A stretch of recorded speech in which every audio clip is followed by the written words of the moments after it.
but we'll get there. Yeah, sure. Well, we'll leave it up to the fans who are joining us there now. You go. Hey, yo.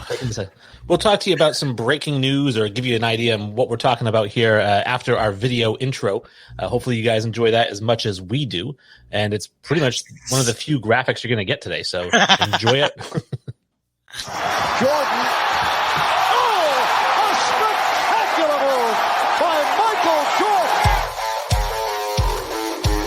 Drives one out to deep left field. This one's got a chance to get out of here. Gone! 3-run Jimmy Jack first. Big league home run for Mike Trout. Pass is intercepted at the goal line by Malcolm Butler.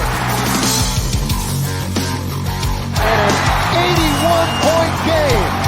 55 in the second half. Ladies and gentlemen, you have witnessed the second greatest scoring performance in NBA history.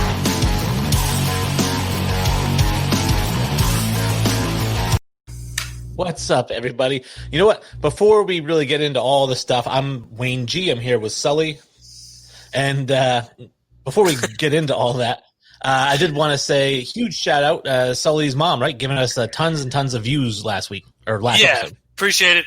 We didn't get a chance. We didn't see it last. I don't know why we don't see the watch party comments. We may have to try to figure something out there. But yeah, thank you so much, you guys. We appreciate it all. JJ, all my mom's friends, Laura.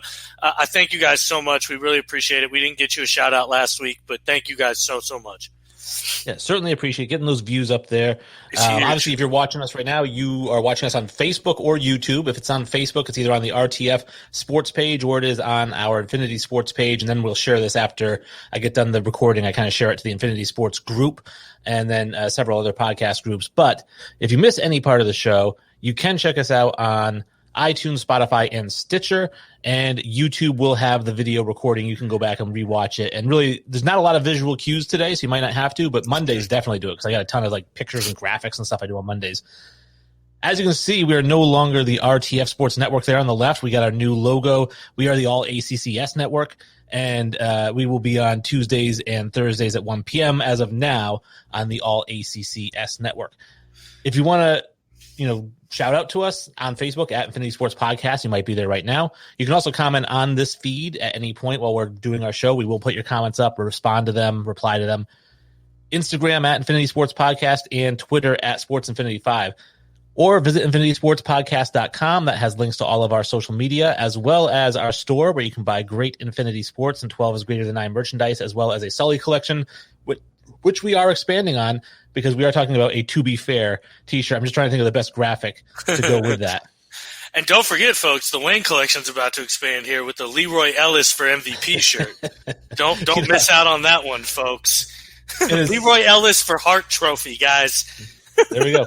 I just got to think, again, need another good graphic. If there's any artists out there and you want to send us a graphic of what you think Leroy Ellis would look like in hockey pads, that could be the graphic we use for the shirt. So.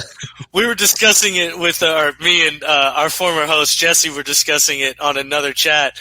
And we mentioned it sounds more like a crack dealer than a hockey player. And I think what it ended up happening was I'd seen somebody comment Leon, and then when I was checking out the stats, I swear I saw Ellis on there a bunch of times. Now it may have been all-time stats, I don't know, but I just saw Ellis. It may have been defensive stats. The only thing I can think of is Ryan Ellis is the only NHL player I can think of. But yeah, I mean, I figured it was Leon Draisaitl, which is who you were talking about, because Leon and Leroy, I really do understand, like, not just fucking with you. I really do understand the confusion there, especially for somebody who doesn't watch a ton of hockey. But yeah, man, Leroy Ellis was classic, man. Classic. I guess, it'd be like us talking basketball with somebody and they're like, oh, Lenny James from the Lakers. Yeah, exactly. All right, so this is a big show today. We got a lot of stuff we're going to talk about. It is Wednesday, so we're going to get a lot of this day in history. We got some stuff to discuss there. Baseball playoffs started today. Or yesterday. I think we had 8 games or something like that. Ray's about to close it out, baby. Let's go. We're going to talk about all kinds of stuff here. So let's call it the news. We didn't do the news on Monday, so everybody, it is time for the news.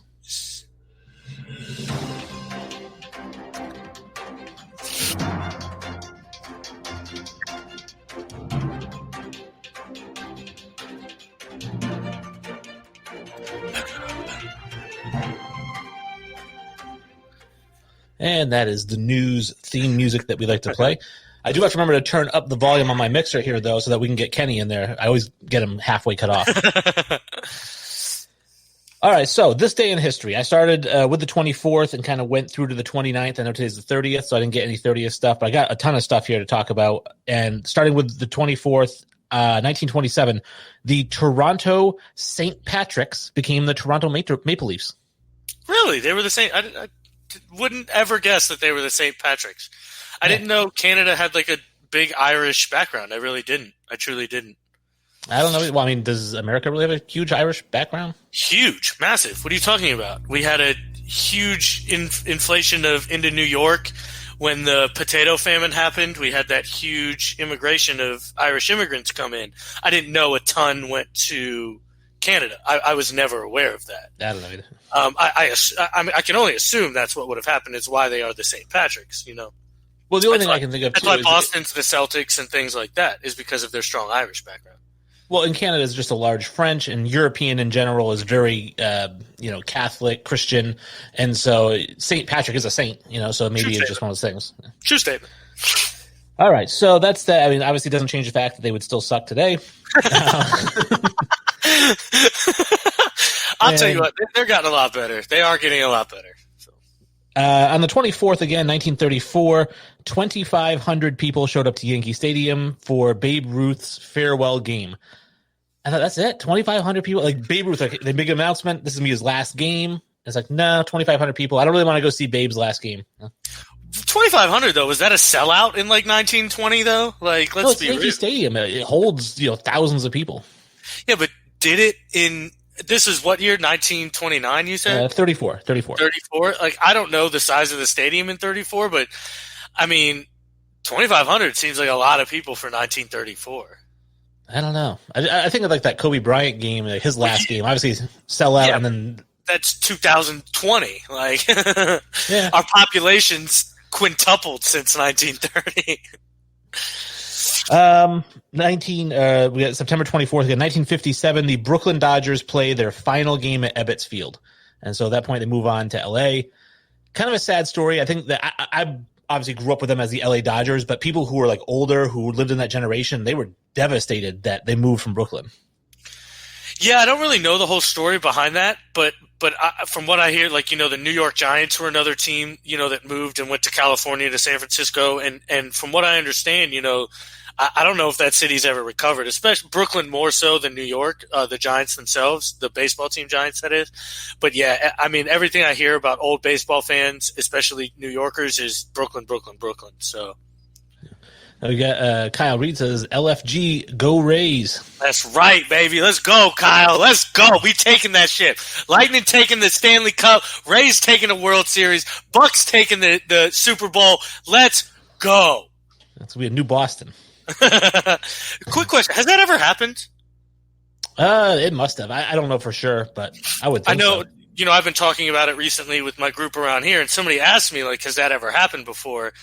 And I said the same thing. I was like, it had to have happened. But, the more I think about it, man, that's incredibly difficult. For one, there aren't too many cities that even have all three sports. And then after that, they've got to be good. So, I don't know. Yeah, I would think it would go back a ways. It would have to be when there was less expansion. So maybe the Knicks, Giants, Yankees or something. I don't know. I agree. It would have to be, in the 40s, 30s when there were only 12 teams in sports, but still, I mean, even at that point, it's incredibly difficult. So, September 24th, 1979. This one's for you. Pete Rose reaches 200 hits for the 10th time in his career. He also had 5 times where he had over 175 hits, so 15 times in his career, 175 plus. That's a lot of hits. That's a whole lot of. There's no shocker. He's got 4,256. Let's be real. It's another one of those records that we talk about Cy Young's. I don't think Pete Rose's record will ever be broken either. I just don't like to say never. I agree. I just don't know if anybody will have the longevity is the problem. People are retiring earlier now, I feel like, so. But just recently we watched Ichiro, who obviously had tons of 200 hit seasons, and Ichiro played till he was in his 40s. Now, if he hadn't played in Japan and just started off playing in the major leagues, maybe he'd be there. No, he would have. According to his hits in Japan, he probably would have. Now, again, this is his hits in Japan. We don't know what kind of player he would have been as a 20-year-old in the MLBs. I mean, we can only assume he'd be just as great as he was. But again, I mean, how many players are playing into that level at their 40s? I just don't see it. I just don't see it happening. I mean, I guess you're right. I'd hate to say it can't happen. Yeah. So, I mean, I think 711 complete games can't happen. Will never. 500 wins will never happen. The strikeouts record will never get touched. Because we talked about the 500 wins, and I think that could be done in some sort of quirky scenario, but the 711 complete games, like, no way. Never, ever, ever. That won't even get close. I mean, nobody will even get within 200 of that, I think. Oh, no way. Yeah. I mean, I used to, like I said, he used to pitch, both games of a doubleheader. Mm-hmm. He can't. It's like, yeah, fuck it, why not? Also on the 24th, 1988, I don't know if you remember this, Ben Johnson runs a 9.79 in the 100 meters. 3 days later, he has his medal taken away and given to Carl Lewis because he tested positive for stanozolol. Now, I don't know, are you familiar with the different types of, like, stanozolol and anabolol and all this other stuff? Oh, yeah. Yeah, I'm very familiar with all the types of steroids. It's an ancient steroid. It's not really used anymore. But, okay. Again, it's a PED, and, I don't disagree with it. It makes you faster, plain and simple. So I don't remember it. I was one. But I firmly agree that you either make PEDs legal and let everybody use them, or, you have penalties for them. So. Now, are there different types of steroids that either work different types of muscles or work in different types of ways? I don't know, because, like, he's a sprinter, so I'm wondering if that particular one was good for, like, sprinters. I don't know. Yeah, there are different types. There are some that are, pure mass builders. There are some that, are lean mass builders. There are some that cut. There are some that provide more oxygen and things like that. There are a bunch of different kinds that do a bunch of different things. Like, Lance Armstrong wasn't taking D-ball. You know what I mean? D-ball, you're adding mass, you're getting big, you're adding strength. He was just blood doping, right? He was taking like that blood dope stuff. Yeah, but he was also taking HGH and things like that. And there are different things that obviously help out in different ways. He's not trying to get big, so he takes different things. Now, here's one, because you're a soccer guy. Maybe you can enlighten me on this one, but I thought this was nuts, is that on the 24th in 2018, Luka Modric is named the world's best soccer player. I'm like, better than Messi, better than Ronaldo? Now, I understand that's for 1 year. It's obviously not for, like, his career. He's not the greatest of all time. But they are saying, in 2018, for that particular year, he was the best soccer player in the world. And I feel like Messi's always the best soccer player, or Ronaldo. It's got to be one of those two. You would think. Actually, this year is the first year, and I think it's 14 years that the two of them haven't been named to the finalist list. Oh. This year it was Lewandowski, Kevin De Bruyne, and Manuel Neuer, the goalie. And it's the first year in, I honestly don't know the exact number, but it's a decade, I think, that Messi and Ronaldo weren't in the finals list. And that year, Luka Modric's year, was the first year out of those 10 years that one of them didn't win it. It's really, it's about who's playing the best at the time.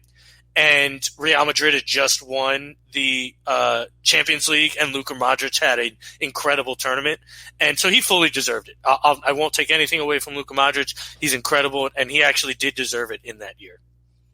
Yeah, he's one of those guys, whenever I play FIFA, he's like a free agent after a couple of years, and you're looking to kind of sign him and for the big signing. Actually, what I used to do, too, is I would sign these guys only so that I could ship them away for large. Yeah, sell them, yeah. And then buy younger guys. I mean, that's the key to FIFA, I'll tell you that. I think the most expensive guy, because there's a lot of guys who were younger when I first started playing FIFA, and now they're in their 20s, and so now they're a lot more expensive. One of those guys, one of your guys, actually, Anthony Marshall. I'm a big Anthony Marshall fan. Anthony Martial is, I love it. He's the most expensive teenager. He was, at the time, the most expensive teenager of all time. He broke Ronaldo's record. I'm assuming that's been broken now by either Jadon Sancho or oh my God, his name's driving me. It's blanking on me. The kid for PSG. The French kid. I can't believe I can't remember. But I'm sure they've broken the record since then. But yeah, Anthony Martial is a baller. The kid's a stud. And I mean, we'll see. This year, I really hope he can do great things. Well, the guy I always used to sign, and he was the most expensive teenager, even more than Martial, was Yuri Tielemans. Was always crazy expensive. But he doesn't put up monster numbers, right? No, I mean, again, so soccer's really difficult to judge. If you don't know soccer and you don't watch it, like a guy like Luka Modric, won't have the impact of a guy like Messi will, because he's not scoring the goals and things like that.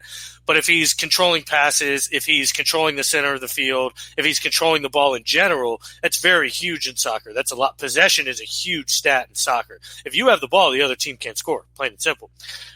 So that's massive, and Luka Modric does it great. Yuri Tielemans is a kid, I believe he plays for Leicester now. Okay. And he's been doing incredibly well. He didn't quite live up to that FIFA legend he had, 2 years ago, but he's still, he's still 23 and an absolute stud. Now, on the 25th here, 1981, Nolan Ryan throws his fifth no-hitter, a 5-0 victory over the Dodgers. We talk about it all the time. He had 7 in his career. We talked about strikeouts record, never going to be reached, 5,200 and whatever it is, 5,400, something like that. And I have another Nolan Ryan note on here later, but it's just like I still can't get over people not putting him like in a top 10. And it happens all the time. I know you said not in the top 5, but top 10. This guy was just a monster. To be honest, I think I have 5 right-handers ahead of him. Yeah, I don't think he makes my top 5 of right-handers. I've got Maddox, Pedro, Clemens, Seaver, and Gibson all ahead of him, I think. And I don't really think there's anything wrong with that. And again, that's not taking anything away from Nolan Ryan. I just think those other guys were better. Yeah, I guess. Well, we talk about that, more consistent, right? Because he would be, walk 11 guys and then strike out 18 guys. Yeah, and he was very inconsistent. He allowed a lot of runs, which I think is his big downfall.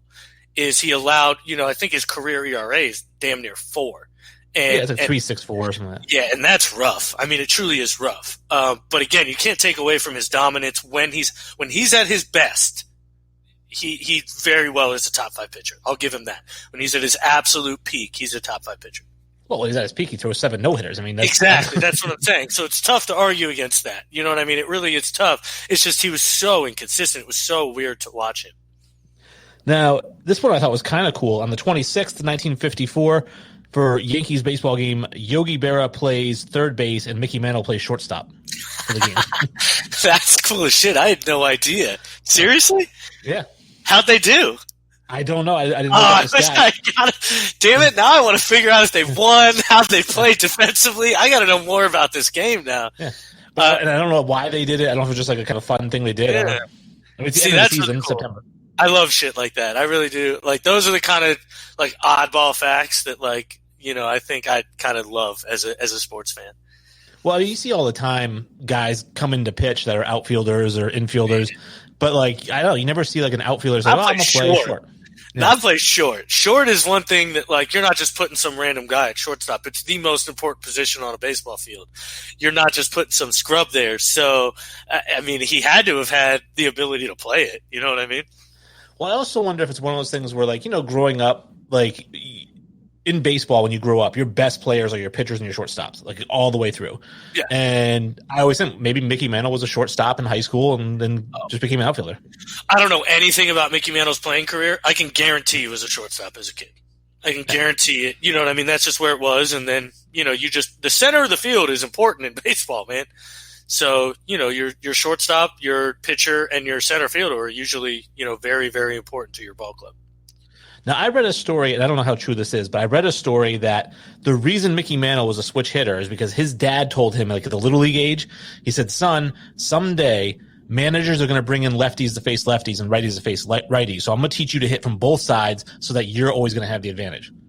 His dad's a fucking genius then. He's arguably the best switch hitter of all time. Arguably, who do you even put in the category? Eddie Chipper Murray? Jones. Over Mantle? I wouldn't say over. Chipper Jones was a baller. Here's the thing: is I don't know Mantle splits. I don't, and so that's the issue. I know Chipper had great splits. He was equally as good from the left and the right. I don't know Mantle splits off the top of my head. I just know Mantle. I know the two of them are the argument for best switch hitter of all time. All right. Also on the 26th, wish Ray was here because Ray knows all that shit. Also on the 26th, 1973, so this is after his Lakers career was over, Wilt Chamberlain signs with the ABA, the San Antonio Conquistadors. And I meant to look up how he did that year. But I think it's a really crazy thing. Oh, I'm sure. Yeah. Well, I think the thing that's crazy that I mean, we talk about it all the time. I know I'm a huge Wilt Chamberlain fan, and I talk all the time about how he's one of the more underrated players because the younger generation doesn't really realize how good he was. But this is one of those crazy things. You know how they talk about how Jim Brown at one time was the number one lacrosse player in the entire world, and he was also the best running back in the world. Wilt Chamberlain retired from basketball, started playing volleyball, and became a Hall of Fame volleyball player. Well, it's not a huge shock. I mean, if we're being legit, I think a lot of NBA players could do that. Now, that's not taking anything away from Wilt. I will be the first to admit you have swayed my opinion on Wilt. I did not have Wilt ahead of Kareem before I knew you. And now I have Wilt firmly ahead of Kareem. And I have Wilt, higher than I ever had him because of the arguments you have made and the logic you have given me. To be fair, I mean, if LeBron wanted to have a volleyball career after he retired, he'd be the greatest volleyball player of all time. Like, I don't know. I'd probably still put Wilt ahead of him. Yeah, but, I mean, it's the same argument I'll make. I think any NBA player at that point, for one, they're just more athletic than probably any other volleyball player, and then for two, they obviously can jump out of the gym. Now, also on that day, 1999, and I remember this, I was watching live, the United States beats Europe at Brookline, Massachusetts, at the Brookline golf course for the Ryder Cup. And I remember that they came from way behind. They were down 10-6, and they came from way behind. I want to say it was Justin Leonard hit that putt. It was like a 25-foot putt to win the whole thing. They went bananas. And then afterwards, all the Europeans were so pissed at how the American fans acted and how the players acted. So. I didn't follow golf then. I was 12, I think, but I do remember the backlash we got, like, the classless and things like that, and act like you've been there and blah blah blah, all that shit they gave us. Fuck that. Suck it. We won. Beat us, and you don't have to see us celebrate. Now imagine, the DC United goes over and plays Real Madrid. Are the Real Madrid fans really going to be like, "Oh, just be nice to the Americans"? To be fair, we did have the number one player in the world at the time. So, I granted it's kind of like the Lakers situation. We probably had one, and then they had 2, 3, 4, 5, 6, and then we had 7, 8. You know what I mean? But I agree. I mean, it was David beating Goliath at that point. Yeah. What else we got here? We have September 27th. Lou Gehrig hits his first career home run. He would hit 493. I didn't realize he didn't have 500 home runs. He came up 7 shy. Wow, I didn't realize that either. He missed time during the war, right? I don't know if he missed time. Well, he got Lou Gehrig's disease and had to retire. Oh God, that's. Yeah, and it was Mickey who missed time from the war, not. Or DiMaggio. That was DiMaggio. DiMaggio did, yeah. Mickey missed time. I'm just trying to remember the Yankees. They had so many. It's tough to line up the greats and when they played with each other. But yeah, wow, that is wild. I wouldn't expect that. But Lou Gehrig, I mean, best first baseman ever, right? I would really have to think about it. I mean, it's Hank Aaron, Albert Pujols. Hank Aaron, really? At first base? Yeah, he was a right fielder and a first baseman. Yeah, I always think of him as a right fielder. I do too, but I know he played first base. So, like, when you're building a team, you have the ability to put him at first. Because I'd also have to look at Gold Gloves. That's the thing is, Lou Gehrig, I'm pretty sure hit for like 350, and still was able to hit the 500 home runs. That's why I'm a huge Lou Gehrig fan. Is because actually, I will say average too. I will say that one of the stats I did not write down here is one of the other days in September, Lou Gehrig's streak of like 550 games without committing an error was broken. Oh, wow. See, so Lou Gehrig was a baller, apparently. 4 seasons at first base without making an error. He's my number one first baseman, but I understand the argument. So I just wanted to kind of ask. Also, 1973, we have Nolan Ryan on the list again. I mentioned he strikes out 16 guys in 11 innings and finishes the season with 383 strikeouts, which is still the major league record. God. Will that ever get broken? Yeah. You think 383 will? Somebody will come along. That's a lot of Ks, bro. Yeah, but I mean, you look at like Bieber this year, averaged 15 per 9, and I think that you're going to get a guy who does that for a full season. And I don't know. My only issue is, like we've talked about before, is the innings constraint they put on these guys now. I just don't know if anyone will ever pitch more than 6, and so I don't know, how often they're going to get those strikeouts. You know what I mean? But we figure your average starter gets 30 starts in a season, right? And I'm thinking, so he has to average 13 strikeouts per start, and I don't think it's a lot. Do that. I know it's a lot, but there's guys who go out there and they get 20. And imagine some guy comes out and gets like 20, 17, 18, 20. Because Nolan Ryan, that's what he did. He would come out and strike out 16, 15 guys every game. Yeah, but that hasn't happened since Nolan Ryan. Like, we haven't seen a guy do that in – like, has a guy ever gotten 5 back-to-back 10-strikeout games since Nolan? Like, granted, it'd be something we'd have to look into, but, like, I don't think anyone has. And it's just one of those things that hitters are so good now, I just don't know if I ever see it happening. Now, this is one that I give Ted Williams a lot of crap because I live in the Boston area, and I hate Boston fans as much as people who live outside of Boston. And I hate Boston fans, and Red Sox fans talk about Ted Williams like he's God, and he was not Babe Ruth. I have that argument with people around here all the time that Babe Ruth – Ted Williams wouldn't be allowed to carry his jockstrap. He'd have to carry that guy's jockstrap. I don't disagree with that, honestly. But that said, in 1941, Ted Williams finishes the season hitting 406. I believe he's the last player to hit 400. And the thing that's interesting about that is he was going into a doubleheader. I'm so glad you said this. I was going to bring this up. I'm glad you said he was hitting 401 or something like that. And 399. 399. I thought he was hitting 400. He wasn't even hitting 400. Yeah. Because I thought that the manager told him, or maybe he hit 400 after the first game. He went like 3 for 5 after the first game. Something. And then he told him not to play.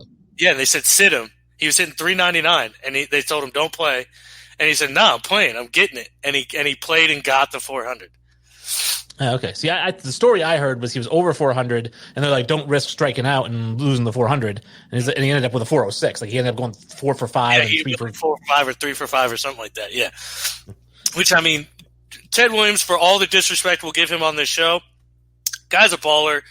The guy can stroke the tater. Don't get me wrong, but he's not Babe Ruth. He's not Barry Bonds. Honestly, he's not even Mike Trout, folks. Sorry. And I love that he missed time twice in his career to fight in a war and was one of the best fighter pilots in the war. They said he was insane. He was an ace as a fighter pilot. Yeah. And so I respect that crazy mad.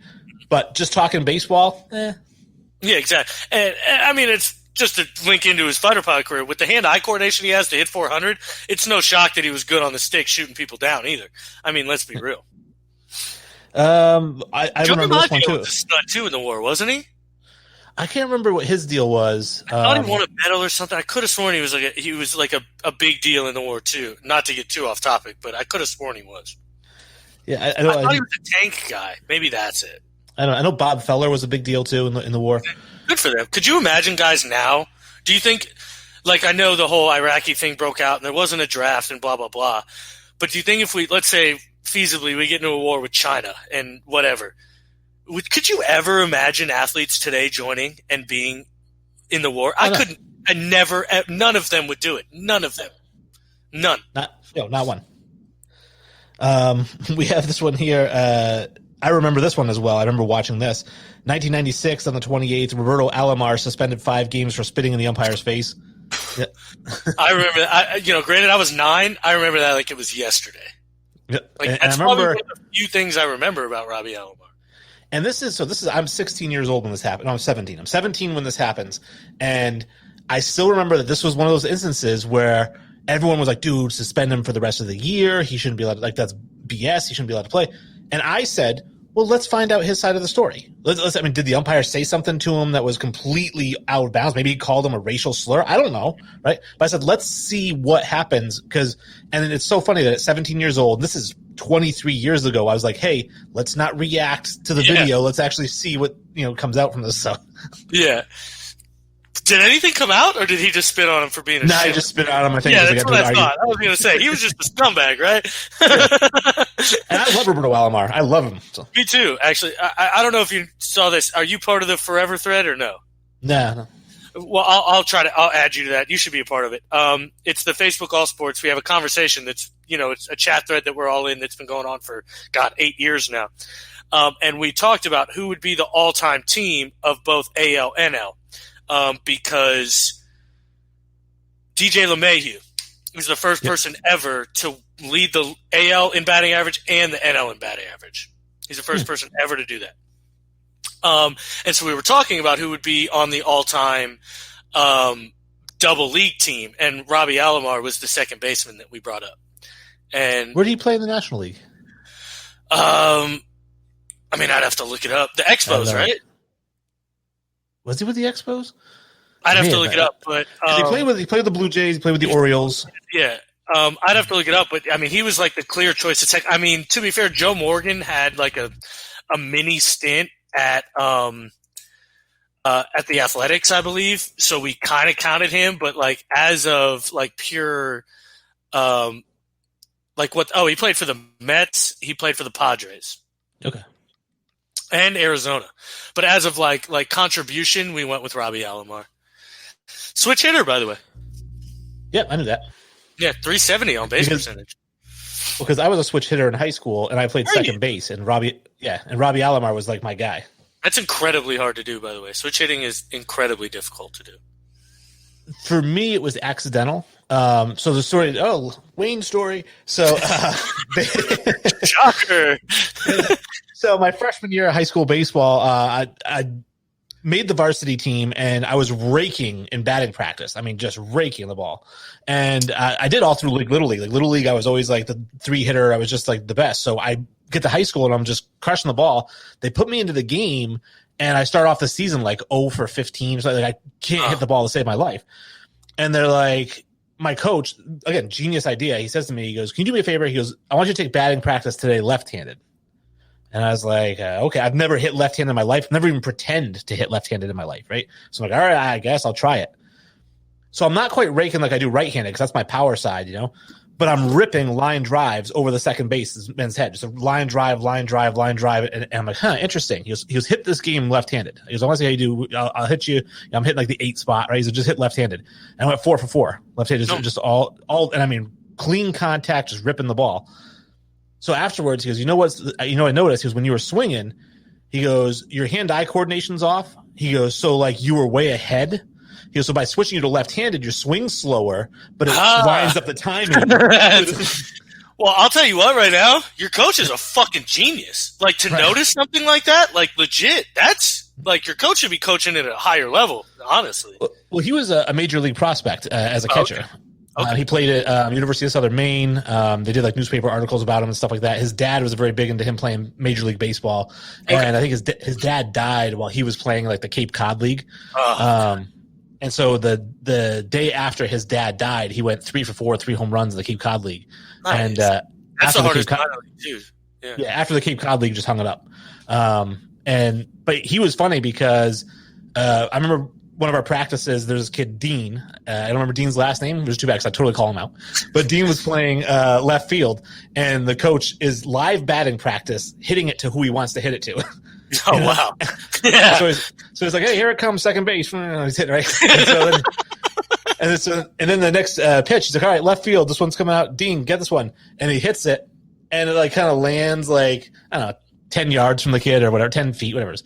And Dean didn't even really try too hard for it. So it was Dean. What the heck, man? He goes, just run for it. And Dean's like, no, it was too far out of my reach or whatever. He's like, all right, this one's coming to you. And he hit one, no joke, 100 feet over the fence. It's like, go fucking get it. Go get it. Yeah.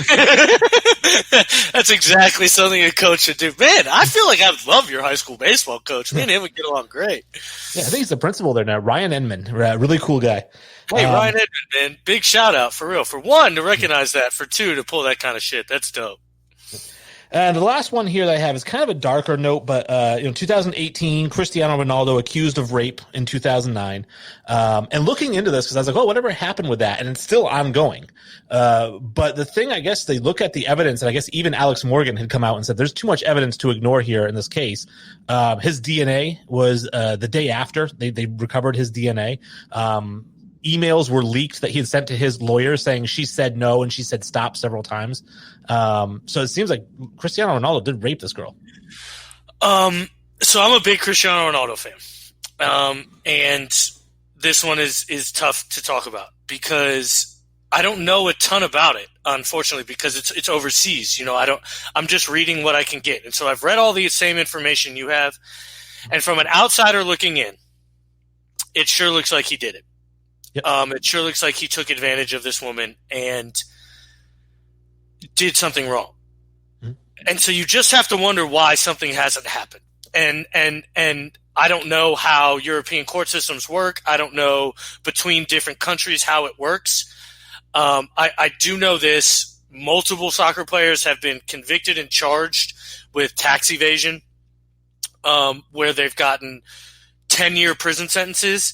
And they're somehow able to serve those while they're still playing and free. Like they show up on the weekend and serve a day or so I don't know how it's done. I truly don't. Because they get these convictions and then yet they still play soccer. I'll tell you what though, as big as a fan I am of Cristiano Ronaldo, I can only understand about what's happened. And until the day he gets truly convicted, then I can't vilify him for it. However, it does appear like he is a villain in this situation. And my understanding, reading all the notes on it too, is that apparently she did go after him right away. Yes. And settled. She signed a non-disclosure agreement, and so that's now the most recent. Why I believe nothing has happened. So the most recent thing, I guess, was that his non-disclosure agreement was upheld in court. So his lawyers felt like that was a victory for them because she's violating the non-disclosure by saying anything. But I guess she was saying that another lawyer was like, here's what I think happened. She settled for like $350,000 out of court back in 2009. Now he's worth $500 million. Exactly. So she's thinking, and by the way, if he raped her, take the whole $500 million. Take the whole $500 million. You deserve it all. Exactly. Yeah. I agree completely. My only issue with that whole situation too is when a woman is so quick to easy settle, I'm very rarely to believe her side then at that point. Because if you truly do have a true claim, then take it to the lengths it needs to be taken. Now I understand sometimes that may not be able to happen. Maybe you don't have the money for it, blah, blah, blah. Maybe it's not worth the issues in court. I don't know. But I'm just saying from an outsider looking in, the moment a woman settles, at that point I feel like, well, she got what she wanted. You know what I mean? So, unfortunately, that's where I'm at with the situation. Yeah. I mean, I can understand the point, too, of maybe her lawyer saying, listen, his legal team is way better than us. Yeah. And if we go the distance on this thing, they're going to dig up everything that you've ever said, done, typed. It's all going to come out.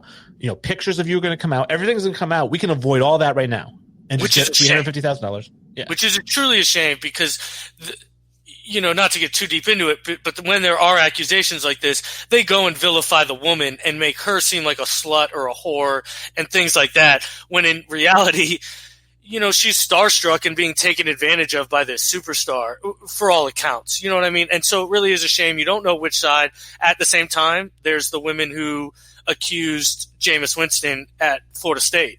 Meanwhile, her Twitter handle is Cleat Chaser, 24. Like she was literally out to try and take advantage of a superstar. So, they're both sides to the coin. And unfortunately, this poor girl, it seems like has been caught on the wrong side. So that takes us into our actual sports talk. Not quite. No. Okay. What do you got? I don't know what year, but the 28th, is the year, or the 28th was the day that the White Sox got their punishment. And, sure? Because I thought we talked about that. No, that's when it happened. The punishment was given and laid out on the 28th of September. And they got their full lifetime ban on the 28th. Okay. Yeah, but now it happened, in August, but they got their actual ban the 28th of September in 1909, I'm assuming, or whatever year it was. I just didn't want to skip over that because we had talked about it before. So yeah, especially because we're trying to get DB Sweeney on, who played Joe Jackson. Exactly, played Joe Jackson. Get on here, buddy. All right, so I wanted to give you the platform here. Tampa Bay Lightning are the Stanley Cup champions. Oh, God, it feels so good. Oh, it feels so good. I'll tell you what. I don't think I've been happier in a long time. I mean, I talked about it. We were the best team going into the playoff, and it's very rarely that I think the best team actually plays out and finishes as the best team in it all. But, man, we played great hockey through and through. I think we were dominant at every point. There was never a real point where I was worried we were going to lose a series. We could have had 3 Conn Smythe winners. Braden Point played out of his fucking mind and could have easily won it. And Ray, unfortunately, made a great futures bet with Braden Point and lost out to Victor Hedman, who ended up winning the Conn Smythe, who I believe broke the defenseman scoring record for playoffs. Vasilevsky had an incredible series. I mean, hats off to Dallas. I will give them their due credit. They had an incredible run. They should have never been there to begin with, let's be honest. But, yeah, man, we looked incredibly dominant that closeout game, too, and I'm just incredibly happy. I mean, let's go Lightning, baby. Do you think that they are currently constructed to repeat? Oh, yeah. We have nobody leaving, absolutely nobody leaving. We have all of our huge guys locked up. We're built to win for probably the next 2, 3, 4 years, honestly. We're going to be a very dangerous team for a very long time. All right. We've drafted incredibly well. I mean, Braden Point, I think, was a second rounder. Tyler Johnson was a late rounder. We've drafted incredibly well, and it's worked out for us at this point. Now, the NBA Finals starts tonight, and we've got the Heat and the Lakers. I was wrong about the Celtics, but I think we're wrong about the Celtics. I think the Lakers win this one in 6. Are you being nice? I really wanted to say 5. It's 5. Yeah. I think the Lakers take it in 5.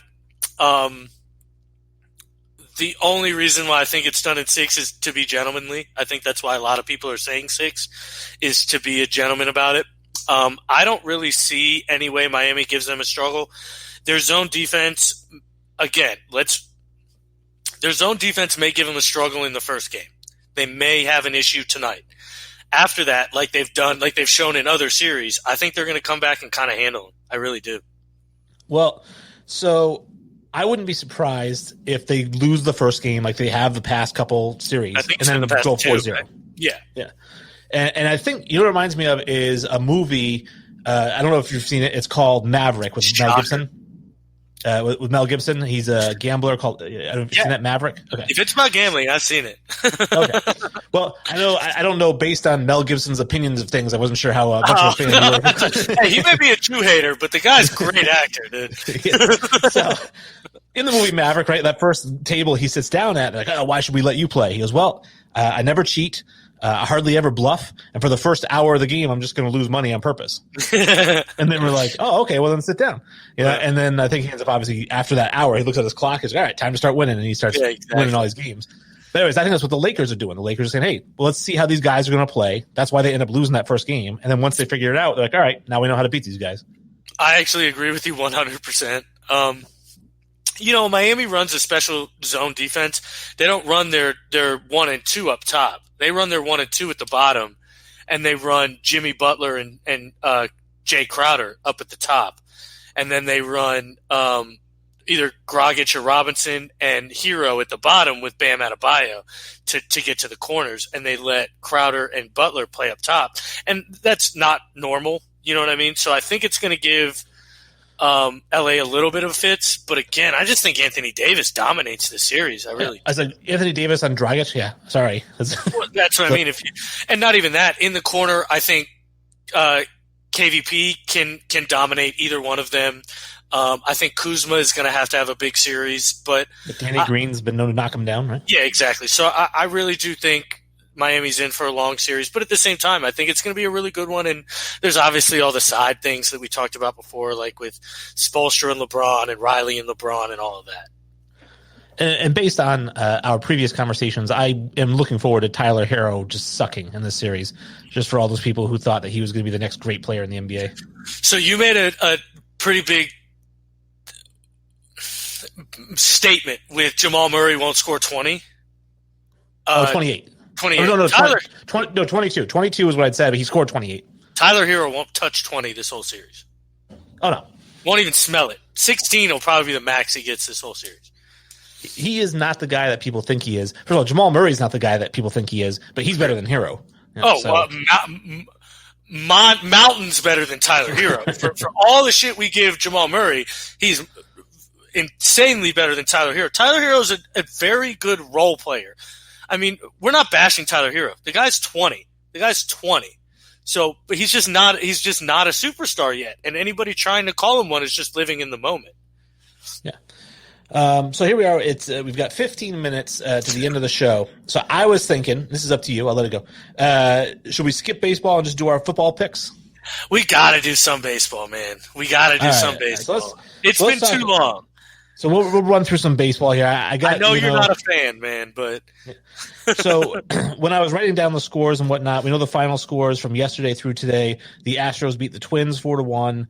The White Sox won 4-1 to the A's, but they were losing 5-0 when I wrote down my scores here. So I don't know how that game ended up. The Rays won. The White Sox A's. The A's won today, and the series is tied. The A's won today 5-3. Now, the Rays won 3-1, and then we're up 8-1 in the fourth when I wrote the score We just down. Closed it out, baby. 8-2. Nice. We'll take that series. By the way, the Houston closed out the Twins, too, today. Right. Yeah. No trash cans. No trash cans. Shocker. The Yankees playing the Indians tonight, they won 12-3 game one. So that was a thumping. And then, of course, the Brewers-Dodgers tonight, they have not played yet, right? So we'll see how that goes. Here's my thought, because Brandon brought this up on Triple Shot Sports.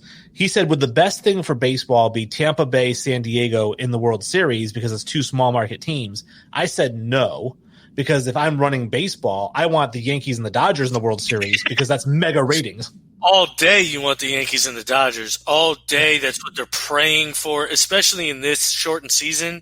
They are – I'll tell you what, they're going to make everything happen to make sure that it's the Yankees and the Dodgers. Oh, yeah. And who do you like between those two? I think if the Yankees are healthy, I like their lineup better than the Dodgers lineup. To be fair, I don't think the Yankees will even get there. I really don't. I don't think they have the team to get there. Outside of Garrett Cole, their pitching staff is rough. I mean, rough.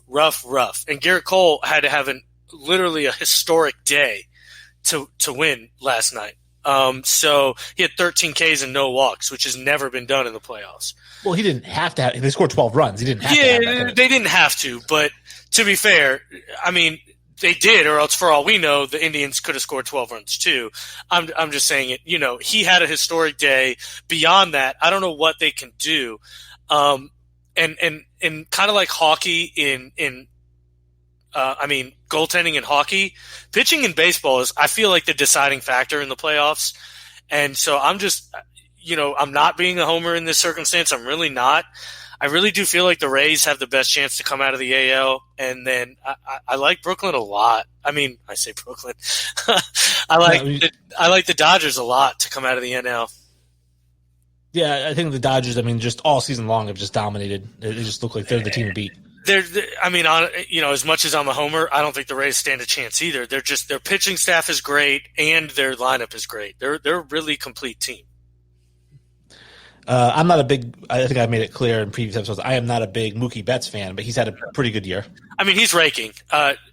Neither side's upset with the trade because, Alex Verdugo is balling in Boston. And from all accounts, John Henry didn't want to pay the luxury tax for Mookie Betts and David Price. So you were able to lose two contracts, get a stud prospect in Verdugo who's balling, and just build on that at this point, All right. That's enough baseball, right? Go Rays. We're going to win the whole fucking thing. Let's go Rays. Football now. It's time to make our picks. Last week, against the spread, you went 8-6-1. I went 6-8-1. Let's not forget Monday. Yeah. Oh yeah, I got fucking rolled in that one. Kansas City's going to score 10 points all game. It was really wishful thinking for my fantasy team to win, and my fantasy team lost. So the best part is if you go back and listen to it, you're like, I don't think anybody can stop Kansas City's offense. It's a perfect time for you to freeze up. Yes, I did say yes. I don't think anyone can stop Kansas City's offense, and then yes, turned around and said, they're going to score 10 points because I was hoping I had the Baltimore defense, and I was hoping that they would actually do that. Be able to stop them, yeah. All right, so I have game one here. Is obviously tomorrow night. We've got a wonderful game. Do not miss the Denver Broncos. And the New York Jets. I don't miss much football, guys. I really don't. I mean, not only because I talk about it on a daily basis, but because I literally live it. I don't know if I'm watching this game, guys. I don't.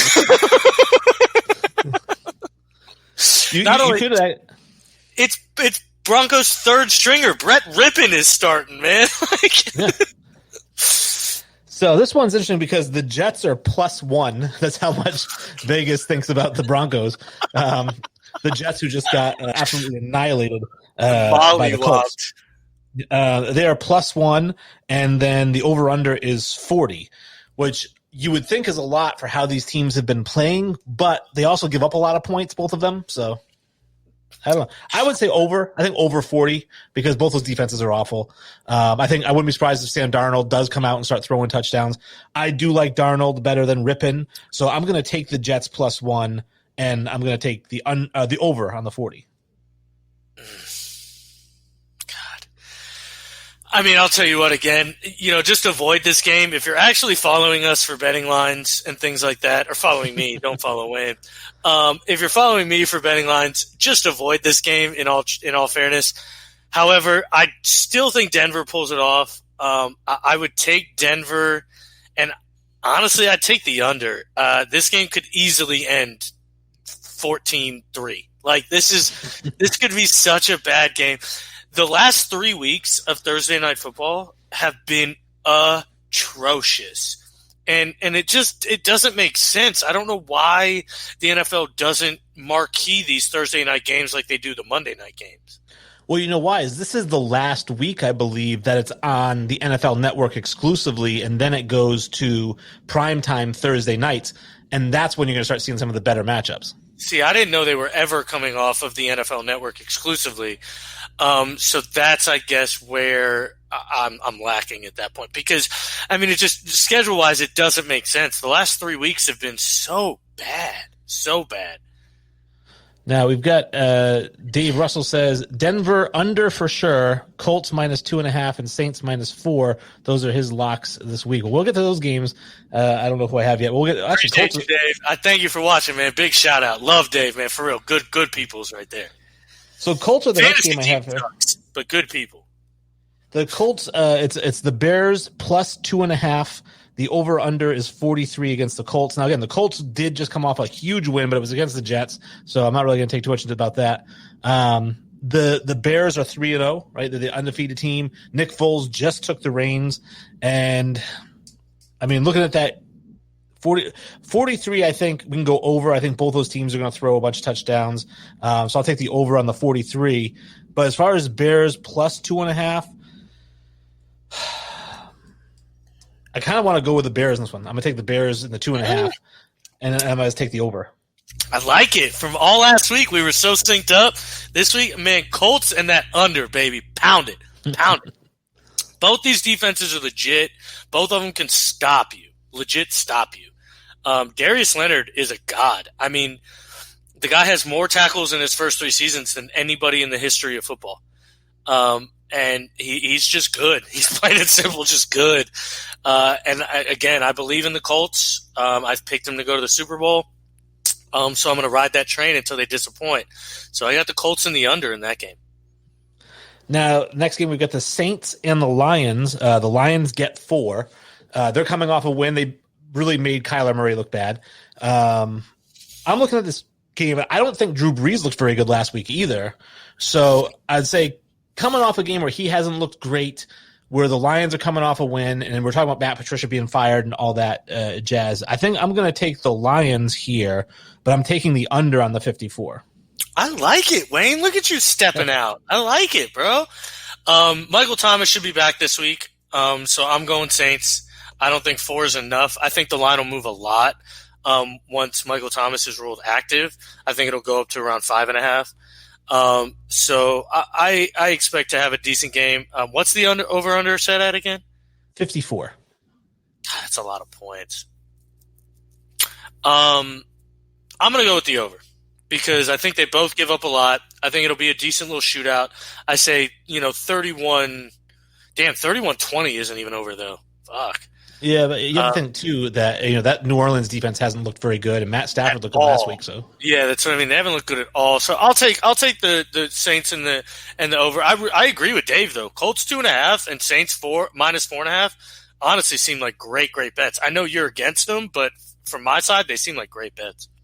Now we got, speaking of the Cardinals are giving up 3.5. The Panthers get 3.5 against the Cardinals. 51.5 is the over-under here. I love Kyler Murray. I will always bet for Kyler Murray, and so I would probably take the Cardinals here and give up the 3.5. The 51.5, I'm not sure about, especially with no McCaffrey. So I think I'm going to take the Cardinals in the unders on that game. I'm going to have to agree with you. We're both.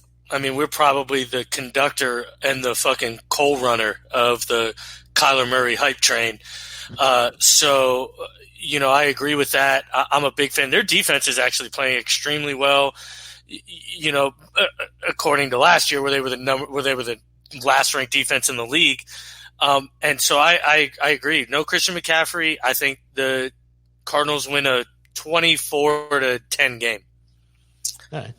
Now, this one surprised me. The Jaguars are getting 3 from the Bengals. So the Bengals at 0-3 are giving up 3 points to the Jaguars, who haven't been playing. What's that?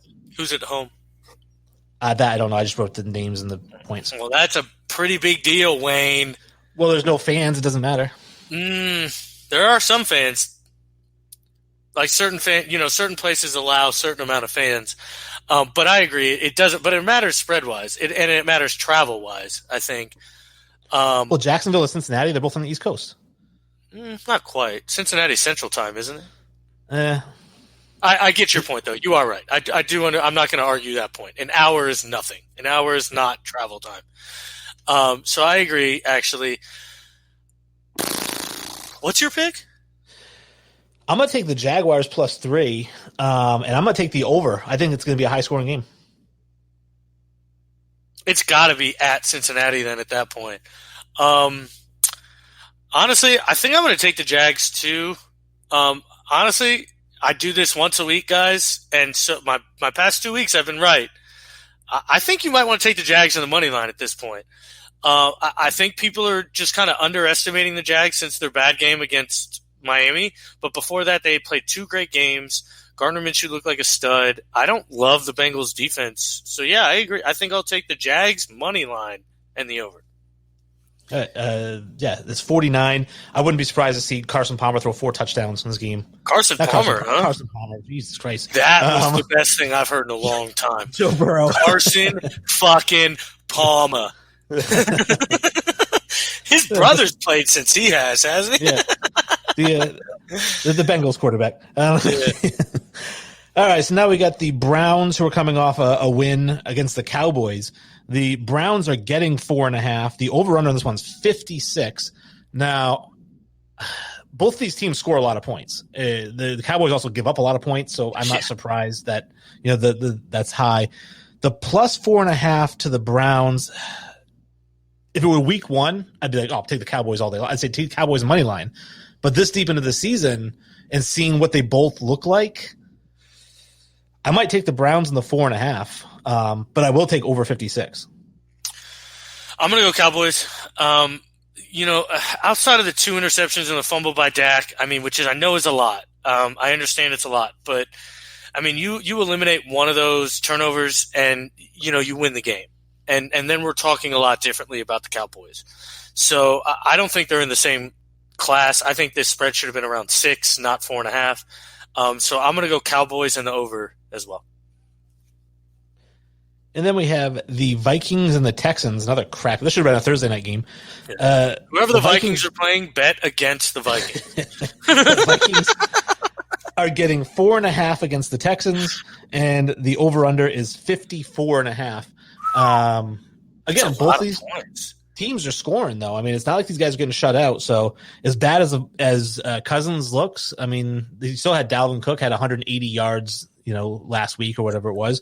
So Vikings plus 4.5, Texans. I don't really like the Texans either. I'm going to take the Vikings in the 4.5, and I'm going to take the over. How many underdogs have you taken tonight? I think that's 4 out of 5 picks. You're taking the underdog, bro. I like it, man. Take that money, bro. I'm going Houston here. As much as I don't love Houston and Bill O'Brien as a team, I love Deshaun Watson. I think the guy is the truth. He's a true winner. I actually think Randall Cobb has an expanded role. So if he's on your waiver wire, go ahead and pick him up. And beyond that, fuck the over under. I actually think I'm going to go under. Yeah, right. Under the 54.5? Yeah. Because, I mean, we're talking like, 28-26 is not. Yeah, but I could easily see a 30-10 game. Like, I don't think the Vikings are good at all, to be fair. I don't think they're good at all. Now, this one, if it weren't for how bad their defense is, would probably be a bigger spread. But the Dolphins get 6.5 against the Seahawks, whose defense has just looked atrocious. But Russell Wilson's just throwing for 5 or 6 touchdowns every game he plays. So we'll see how this goes against the Dolphins, who have 2 of the best corners in the league. But that hasn't mattered much. It hasn't, but we'll see. I guess against New England, who has a great secondary, he shredded them. Yeah. So it'll be interesting to see. Plus 6.5. I think the Seahawks actually beat that spread. So I would take the Seahawks. The 53.5, I'm taking the over because I think Seattle might score 50 on their own. So I'm going to agree. I think this game may be a big blowout. I could see 40-10 here, honestly, which wouldn't cover the over, but I could legitimately see a huge blowout. I'm going to take Seattle and the points, and then I'd take the over too. As much as I don't want to, because that's a ton of points. The defenses in both are just so bad, bad.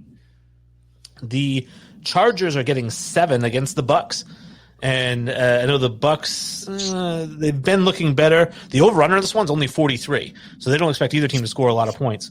Even though Brady's coming off a pretty good game, no interceptions, right? 3 touchdowns, whatever it was, he looked pretty good.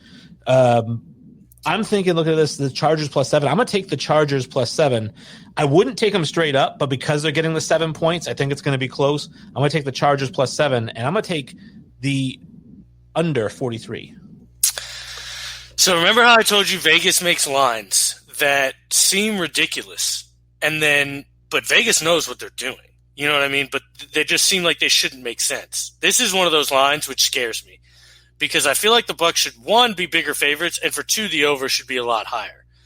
And so this one legitimately worries me. I'm a Bucs fan. Everyone knows I'm not shy. So I got to go Bucs here, but I'm telling you what, if I was an unbiased fan, I would probably ride the Chargers in the under, just because it seems like Vegas is on to something at this point. But I'm going to go Bucs in the over. It's tough. Yeah, so Bucs in the over. It's tough for me to take the under because 43 is no points at all. It's no points at all, and Herbert could go out there and throw 3 touchdowns. And he has. Herbert's now for 2 weeks in a row throwing for over 300 yards. So, now granted, the Bucs secondary, again, I'll say this till the day I die, is a top 5 secondary in this league right now. I know a lot of people don't know the names back there. Carlton Davis and Sean Murphy-Bunting and Jamel Dean are nobodies. But I'm telling you, they're locking people down. And so I guess that's where they're coming with it, but I don't know. I mean, at this point, Justin Herbert's lighting people up, and so are the Bucs. So I'm going to go with the over. Now, speaking of big spreads, we talked last week about how you should avoid the big spreads, and then you went and you took the big, and it worked out because the Giants got absolutely trounced. And we'll get to the Giants, but this one here is the Ravens are giving up 13 to the Washington football team, and the over/under on that one's 45.5. Washington is not that bad, I don't think. I really don't think they're that bad. And so for me, there's no way the Ravens beat them by 13 points. So I would take Washington and the points. The 45.5, I could totally see that being under. I think that Washington football team can get after the quarterback. That could pose some problems for Lamar Jackson. I don't love his receiving core, even though I have Marquise Brown on my fantasy team. I just think that Washington's not going to score a lot, but I don't think they're going to allow the Ravens to score a lot. So I'm taking Washington plus 13, and I'm taking the under 45.5. I'm taking the Ravens and the over. Whoa.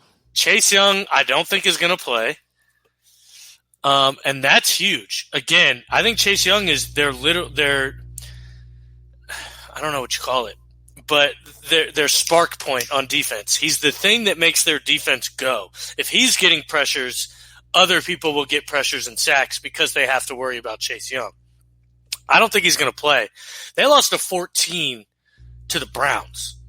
So I think they can lose by 13 to the Ravens. But again, I will preface this by saying if the Vegas gives you a double-digit spread, you take it every time. So I don't know. Well, speaking of double-digit spreads, and speaking of our darlings from last week, the New York Giants, they are getting 12.5 points from the Rams. The over-under on this one is 48. Now, I'm going to say this. The Giants just lost ridiculously huge to the 49ers. And I think the Rams are better than the 49ers at this point with Goff, the way he's playing, the way that the running backs are playing, the receivers. So I'm actually going to take the Rams and give up 12.5 to the Giants. The 48, I think, is going to be an under, though. I just don't. The Giants are probably going to score 0, and it's not going to be 48-0. So I'd say I'd take the under on the 48, but I'm going to give up the 12.5 and take the Rams. You know, I prefaced this game last week by telling people I'm a huge Josh Allen fan and I love Josh Allen, but I just thought Aaron Donald would dominate the game and take it over. And if you watched the game, Aaron Donald mauled people the second half and made Josh Allen have a last-second comeback to win the game, or else I would have been right. Aaron Donald is going to absolutely bitch everyone on the Giants line. He is going to embarrass everyone, and this game will be bad. I agree. I don't know if the Giants score a point this week, and I agree with everything you said. I would take the Rams, and I would take the under. Aaron Donald is – I mean, it's so tough to give a defensive player the MVP, but Aaron Donald right now is in the top 3 for the MVP. It's Aaron Donald, it's Russell Wilson, and Patrick Mahomes for me. And I don't really see how you can argue against it. The guy's just been flat dominant, and I think it continues. All right. The Patriots, that's my team now. The Patriots are getting 7 from the Chiefs. Over-under is 53. This is going to be an over all day long. I think these teams are both going to score a lot of points. So I'll take the over. The question is, do I think the Patriots win/get within 7? And the answer to that is yes, I do. I do not think that Andy Reid and Patrick Mahomes have an answer for Bill Belichick to the point that they can put up a 7-point-plus win against New England. Now, I'm not saying New England wins, but I am going to take New England in the 7, and I'm going to say over the 53. I think it's under the 53, but I think the Chiefs win pretty handily. I think this is a really bad matchup for New England. You mentioned New England loves to play man defense. And you play man defense against Patrick Mahomes, you're going to get beat. Plain and simple. There's no way around it. Travis Kelce's going to beat whatever man matchup you have on him. Tyreek Hill's going to beat whatever man matchup you have on him. And Mecole Hardman's going to beat whatever man matchup you have on him. And that's my only worry about this game. And then beyond that, I think the Chiefs can play good enough run defense to stop what the Patriots do. However, I don't know. I think this one's going to be a bad one for you guys. I really do. Now, speaking because we're talking about defensive players, and obviously I think Gilmore is going to be on Hill. I know that Hill's got the speed on him, but Gilmore's got that size, the 6'4", length and whatnot. Or they could put him on Kelce. It doesn't matter. I think Gilmore's going to get Sammy Watkins, honestly. But Watkins is like 5'10". Why would you waste his height on Watkins? He's not, though. Sammy Watkins is 6 foot and 200 pounds. He's the bigger guy. Stephon Gilmore never, ever, ever follows the smaller guy, ever. He didn't follow Tyler Lockett. He followed DK Metcalf. He never follows the small. He may follow Travis Kelce because that's technically their big-bodied wide receiver, so you may be right there. I don't see any way he tries to follow Tyreek Hill around. Yeah. Well, I could be wrong, but just from what I've seen of their shit, he follows the bigger-bodied wide receiver. So my question is I love Gilmore, and I've actually gone from his first season in New England where I was like, he's the crappiest defensive back in the league, to he figured it out, and he's phenomenal.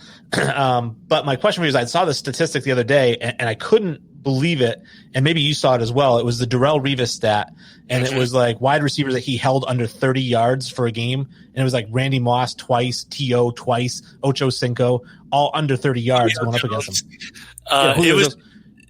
It was a crazy list. And how good was Darrelle Revis Island, right?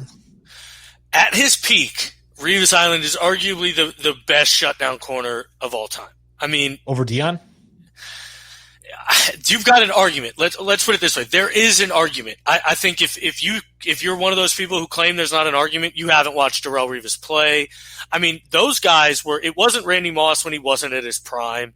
It wasn't T.O. when he wasn't at his prime. I mean, these guys were in the prime of their careers, and he was shutting them down. I mean, pure shutdown. And I mean, most people don't, but Marquise Colston was a baller then and got shut down. I mean, the list goes on and on and on. And I think he did more too. Like, I don't think his tackling was as bad as Deion. Oh no, Deion's tackling was atrocious. I mean, that's what I mean. Yeah. And the story I heard about Deion that I used to love is that he was so confident in his speed that no matter who he was covering, he would let them get 3 steps on him. Yeah. Just so that the quarterback would throw the ball to him, and then he would turn it on. And that is, I mean, Deion, a lot of people don't realize this because I don't know how many of these guys are watching on football. He's the original, I think, baiter. He's the original guy that, like you said, when the guy's running a crossing route across the field, would stay 2 steps behind and not sprint full speed. So the quarterback thought he was open. Then he'd throw the ball, and Deion would hit his full speed and pick the ball off. And I think he was the original at that, and there'll never be another like that. But, I mean, Darrelle Revis was just a pure shutdown. You couldn't throw to that side. You just couldn't throw to that side. Let's get into the Bills, who won last week. Right, we got the Bills and the Raiders. They're giving 3 to the Raiders. 52.5 is the over-under on this one. I don't know if Ruggs is back yet. He's still questionable. I know he's got a knee injury. Again, I still love Derek Carr, even though they just lost to the Patriots. Even when they lost, I said I love Derek Carr, and he's so accurate, and he doesn't make mistakes, and I like that. This Bills team, maybe it's just because of the Patriots fan in me. I don't want to give them any credit, but I am going to say the Raiders money line against the Bills. And the 52.5, I'm going to say take the over. I don't not like the bet. I'm a big fan of the Raiders and what they do. I'm coming around to Derek Carr, not David. Jesus, I'm coming around to Derek Carr more so because he is pushing the ball further downfield this year. So I like the way he's playing. They had a lead against the Patriots and very well could have won that game. Josh Allen is the truth. He has come into his own this year. The Bills are the truth. Take the Bills. Take the over. All right. Bills and over. We got 2 games to go here. The Eagles are getting 7 from the 49ers. I'm going to tell you this.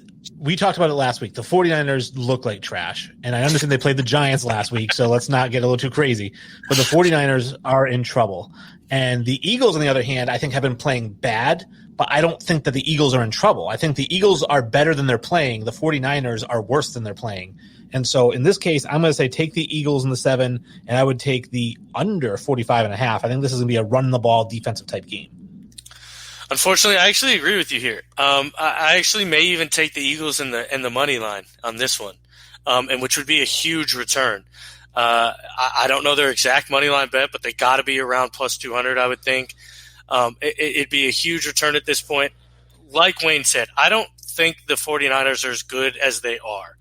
Not only that, they're incredibly injured. So negate the strength that the 49ers have against the D-line and the O-line because their D-line's injured. And I think it's more even than people think. And as much as I hate Carson Wentz now, I actually think he's the difference in this game. Yeah, sure. How about I didn't hear over-under 45.5. Oh, under. Because I agree with you. I think it'll be a low-scoring kind of beat-em-up game. Yeah, if you've got Mostert or Sanders, play them this week. Yeah, or McKinnon either, too. I'd play them both. And last game of the week we have here, because we don't do Mondays until Monday, but we got the Falcons are getting 7 from the Packers. Now, I will say this. If the Packers go down by 7 in the fourth quarter, then expect them to win. If the Packers are ever trailing by more than 10 points, put a live bet on the Packers. Because we know they cannot close this game out. So the Falcons plus 7, the Packers. I think the Packers easily cover the 7. 56.5, way over. I mean, Matt Ryan and Aaron Rodgers could throw for 8 touchdowns between the two of them. So I'm going to say take the over, and I would take the Packers minus 7. Yeah, this game just seems too easy to pick at this point, honestly. Vegas has got us in their pocket. We're probably going to lose both these bets. But I would take the Packers minus 7 and the over as well. Everything's just lined up for this to happen. Like Wayne's already mentioned the points. The Falcons' defense is bad. The Packers' defense is bad. Each team could put up 30 easily. Now, that kind of wraps up our show and all of the stuff we talked about. Obviously, we raced through baseball because nobody really cares about it. It is the everyone except for Brandon. I guess Brandon kind of cares about it. Although the Cubs lost, he's going to stop caring in a game or so. Little bit, yeah. But yeah, we appreciate everybody tuning in. Obviously, sending us your comments. Definitely reach out to us on social media. You can reach out to us even when we're not on the air because we love seeing comments. Got a couple comments actually just today from another podcast who's not on our network. Just somebody I didn't even know. They did reply. They said, "Hey, watch the show. Our last show that we did Monday." They said, "Love what you guys do. Love the way you guys set it up, and it just looks great." And love listening to it. Yeah. Well, I appreciate that. What was the show? I have to look at it's like Game Time something or other. I can't remember, but I said thank you in the. Yeah, we appreciate that Game Time. We really do. I mean, Wayne's no stranger. We'll come and give your show a watch. I promise. We're always trying to just pick up new shit. And like you said, Kyle, I appreciate you messaging. Dave, my dude, I appreciate you guys. Thanks for tuning in and leaving the comments, man. And last week, obviously, thank you, Miss Sullivan, for sharing the watch party. Thank you guys so much for that watch party. It's huge. We really appreciate it. I'm going to try to link you guys to figure out a way to get your comments because I go in after and see all the comments you say, and I'd love to answer those questions. So we'll figure out a way to make that happen. For sure. So definitely check us out. Thank you for watching, and we will talk to you guys on Monday. Oops. Way to cue that up.